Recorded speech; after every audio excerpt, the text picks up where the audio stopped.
On November 25, 1991, an Anglican priest named Ray Boesch sat down in the dining room of the Cornhusker Hotel in Lincoln, Nebraska, across from two men he had never met. They were physicists in New York, London, Moscow, Beijing, Cape Town, Delhi. Each city received its own vessel, a craft so immense that its shadow darkened entire boroughs.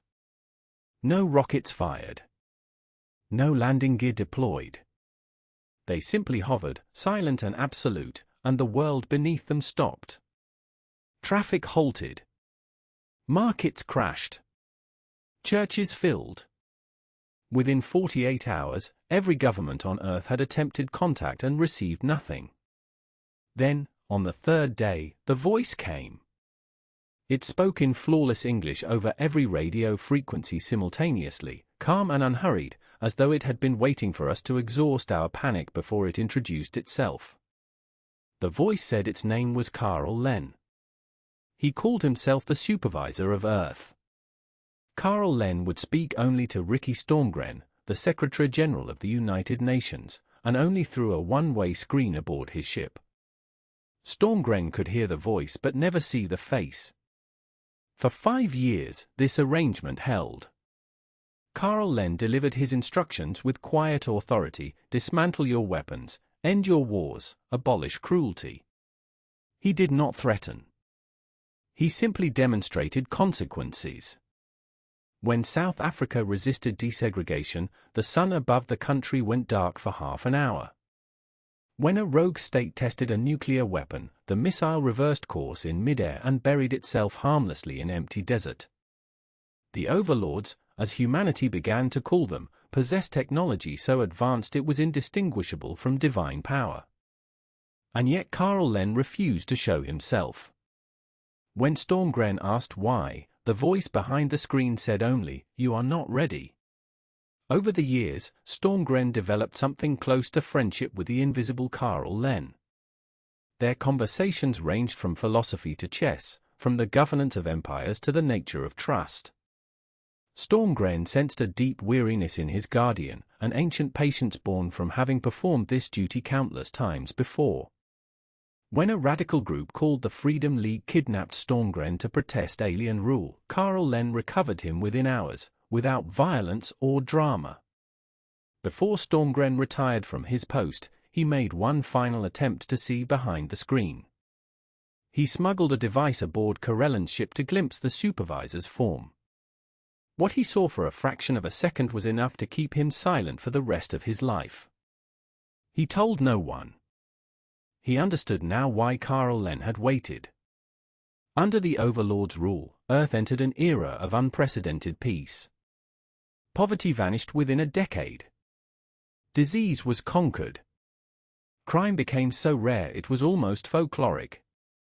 Every citizen received education, shelter, and comfort that prior generations could not have imagined. Racial hatred, religious violence, and national borders dissolved with an ease that seemed miraculous. The old religions withered not from persecution but from irrelevance. When beings from the stars governed your world, the parochial gods of desert prophets lost their hold. Humanity had dreamed of utopia for 10,000 years, and an alien civilization had simply handed it over as though it were nothing more complicated than a gift. The cities grew clean and beautiful. The oceans healed. The air itself tasted different.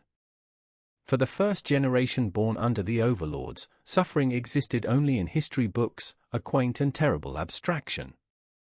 And yet something was wrong. The Golden Age had a price that could not be measured in currency or counted in casualties, and 50 years would pass before anyone understood what had been lost. The great irony of paradise was that it killed ambition. When every need was met and every danger removed, the engines of human creativity began to stall. Art became decorative rather than urgent. Music grew pleasant but forgettable. No one wrote the great novel because there was nothing left to struggle against. Scientific research continued but only as an intellectual hobby. The overlords had already solved every problem humanity was working toward. Space programs were quietly discontinued. Why explore the stars when your guardians had already mapped them? Athletics declined. Birth rates dropped. The world was comfortable, well-fed, and profoundly bored. Humanity had traded its restlessness for safety, its fire for warmth, and the bargain was slowly killing something essential in the species that no medical scan could detect. 50 years after their arrival, the overlords finally agreed to show themselves. The event was broadcast worldwide. When the great door of Corellan's ship opened and he stepped into the sunlight for the first time, a gasp rippled across the planet. Standing before the cameras was an enormous being, over 7 feet tall, with dark reddish-black skin that gleamed like polished obsidian. Massive leathery bat-like wings folded behind his broad back, spanning 12 feet when partially extended. 2 thick, curving ram-like horns swept back from his heavy brow. A long, muscular tail ending in a barbed fork curled behind him. His feet were cloven hooves that rang against the metal ramp. His eyes were large, golden, and ancient beyond reckoning. Carl Len looked exactly like the Western image of the devil. And for the first time, the world understood why he had waited 50 years. Had he appeared on that first day, humanity would have greeted him not with wonder but with terror, with holy war, with nuclear fire. He had waited until the old religions had faded, until the fear had been bred out of the species by 2 generations of peace. Even so, millions wept. The resemblance was not a coincidence, but it was not what anyone expected. Carl Len explained that humanity's image of the devil was not a memory of the overlords but a premonition. The collective unconscious had somehow reached forward through time, sensing the arrival of these beings thousands of years before they came, and had encoded that vision in myth, in religion, in nightmare. The devil was not a warning about the past but an echo from the future. This revelation shattered what remained of conventional theology.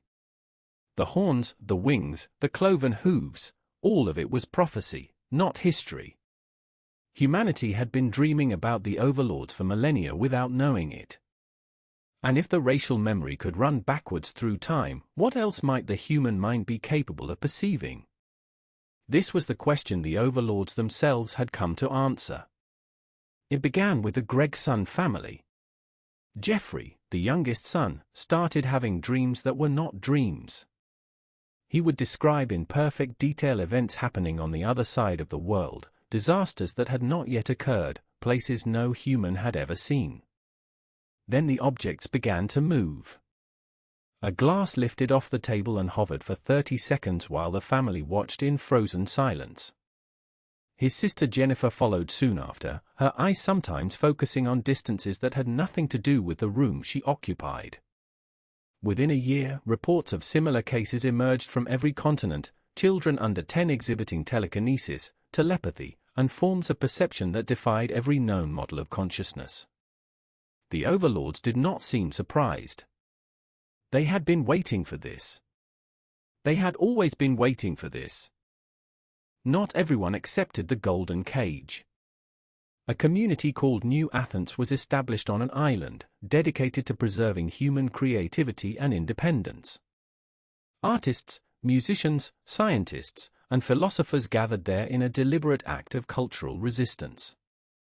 They believed that the overlord's paradise was a spiritual prison, that comfort without struggle produced a species not worth saving. For a time, New Athens thrived. Original works of art were created there that had not been seen on the mainland in decades. But even this last outpost could not hold back what was coming. The children of New Athens began changing too. The transformation was not political or cultural.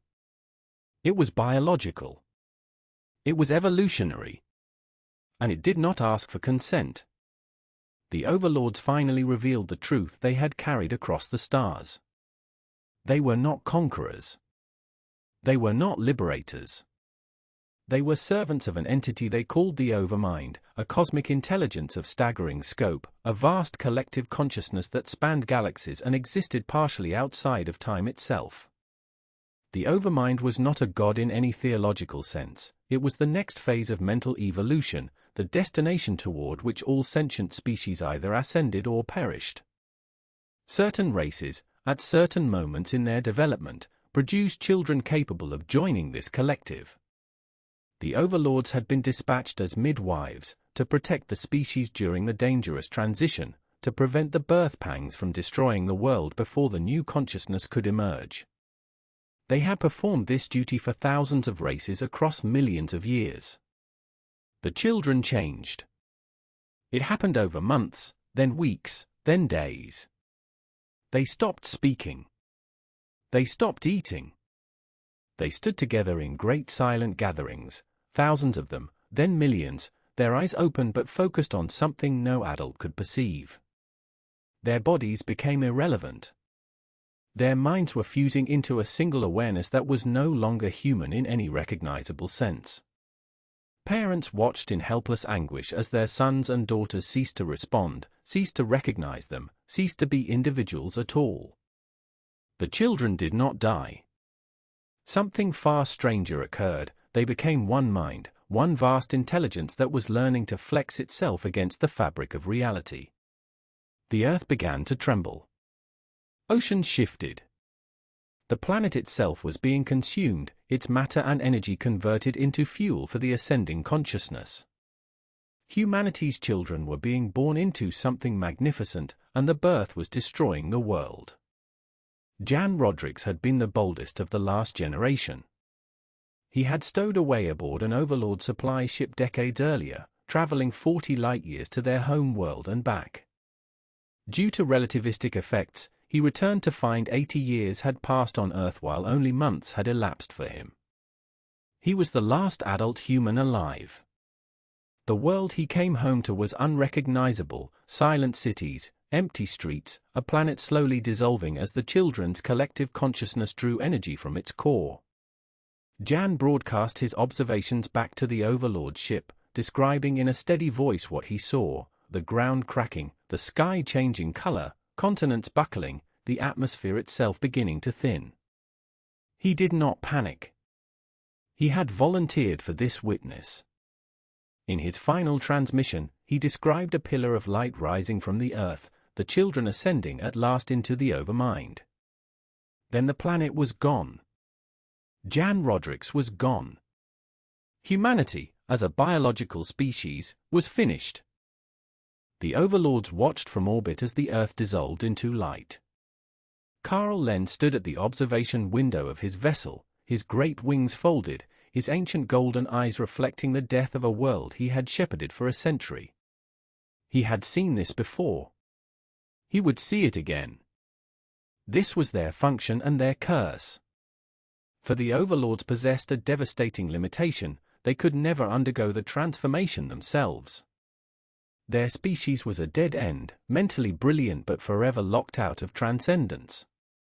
They could study it, facilitate it, protect the fragile species approaching it, but they could never experience what the children had experienced. They were the eternal midwives, endlessly attending births they could never share. Carl Len, ancient beyond measure, looked down at the space where Earth had been and felt the same quiet grief he had felt 1,000 times before. The tragedy of the overlords was not cruelty or malice. It was that they understood exactly what they were missing, and they would carry that understanding to the end of time. The motive was the permanent enslavement of the human soul. Nick Redfern's investigation leaves the reader standing at the edge of an abyss with no railing. The Collins elite may be a group of religious zealots who projected their Christian beliefs onto an anomalous phenomenon they could not otherwise explain. Or they may be the only people within the entire intelligence community who understood what they were truly dealing with. The entity Crowley drew in 1918 stares from the page with the same enormous black eyes that millions of abductees would later describe in identical detail. The doorway Parsons opened in 1946 preceded the greatest wave of UFO sightings in human history by mere weeks. The photographs of dead test subjects in government chairs are, if authentic, evidence of something that kills on command and cannot be controlled by any technology we possess. If the Collins elite was right, then the greatest threat to human civilization is not nuclear war, not climate change, not artificial intelligence. It is the thing that has been watching us since before we had a name for it, patient and ancient and hungry, waiting for the harvest.